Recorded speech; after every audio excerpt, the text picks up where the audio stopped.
The Batley and Wootham Light Railway is situated in Devon, just to the east of Plymouth. Its close-knit communities along the line are strongly supported by the local heritage railway. The line currently has 3 stations: the seaside resort of Batley, Upton and Newchurch. If you go about a mile northeast of Newchurch, you will find the main line station of Wootham. However, this isn't how it has always been. The line was set up by the Great Western Railway in the late 1800s as a branch line of the Exeter to Plymouth main line. The growth of the railways had given the local communities the perfect opportunity to invest in or produce fresh fish and crops to be taken to market in either Exeter or Plymouth.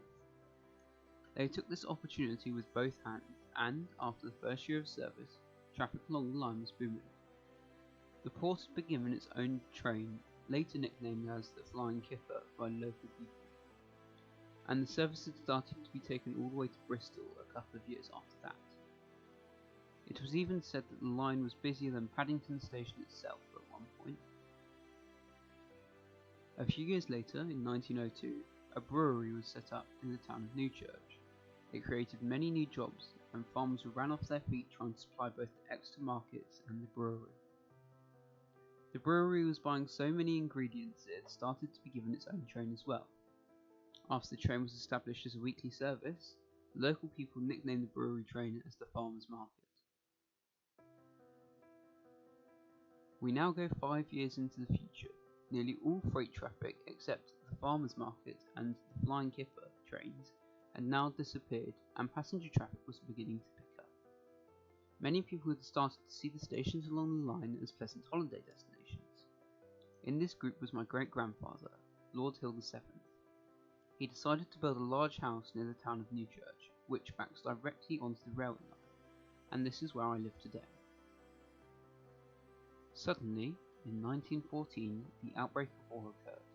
The brewery at Newchurch stopped producing alcohol and began to supply weapons and ammunition to the war. Both my great-grandfather and my grandmother's first husband went to war, leaving my great-grandmother and my grandmother behind. At the end of the war, neither returned. Then, in late 1917, the brewery exploded, killing everyone inside. This included many engine drivers and firemen who were filling their spare time. It took another year to rebuild the brewery, and a further 4 to restore the local community. Following that, in 1923, the line was taken under the ownership of the now much bigger Great Western Railway. The new management improved the timetables, locomotives and rolling stock. This made the line feel squeaky clean and brand new according to the local newspaper. It was at this point that my grandmother remarried and had her first child, my father. I was always told he had a great interest in the railways.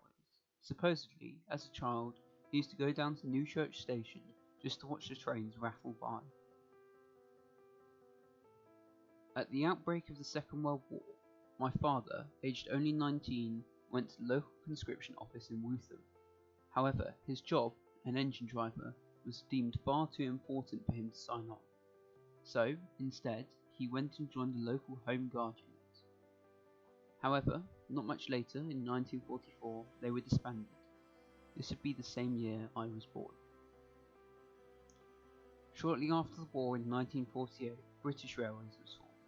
This amalgamated all the railways in Britain under one roof, and because of the war, traffic along the line was beginning to dwindle, to the extent of us only having 2 passenger trains a day. We skip forward again, but this time 13 years. Only 2 engines currently run on the line. These are John, the large Ferrari, and Jones, the 6400.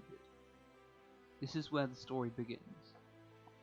I am the 10th Lord Hill, and this is the story of the Batley and Wootham Light Railway.